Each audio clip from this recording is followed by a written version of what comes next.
मन शांत राहत नाहीये. सतत विचार, ताण, अस्वस्थता? थांब. हा व्हिडिओ स्किप करू नकोस. कारण हा स्वामी समर्थांचा महत्वाचा इशारा आहे.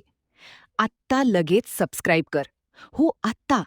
कारण जो हा संदेश ऐकूनही सबस्क्राईब करत नाही, तो स्वामींचा संकेत दुर्लक्षित करतोय असं मानलं जातं. आणि यामुळे मनाची अस्वस्थता वाढू शकते.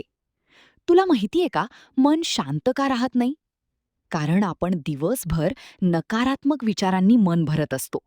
इतरांचं बोलणं, चिंता, भीती आणि स्वतःवरचा विश्वास कमी. स्वामी समर्थ सांगतात, जसं मन भरशील तसंच मन वागेल. जर तू सतत नकारात्मक गोष्टींचा विचार करत राहिलास तर मन कधीच शांत होणार नाही. म्हणून आजपासून ही एक सवय लाव. दररोज फक्त 2 मिनिटं डोळे बंद करून श्री स्वामी समर्थ नामस्मरण कर.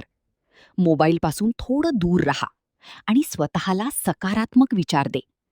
ही छोटी सवय मनाला शांतता देईल आणि आयुष्य बदलायला सुरुवात होईल. म्हणून पुन्हा सांगतो, सबस्क्राईब कर. कारण जो हा संदेश पुढे पोहोचवतो तो स्वामींच्या कृपेचा भाग बनतो. पण जर अजूनही तू हे दुर्लक्षित केलंस तर मनाची अस्वस्थता आणि ताण वाढतच जाईल. दररोज लाईक कर, कमेंटमध्ये श्री स्वामी समर्थ लिही. कारण जो जोडला जातो त्याच्यावर स्वामींचं रक्षण कायम राहतं. धन्यवाद.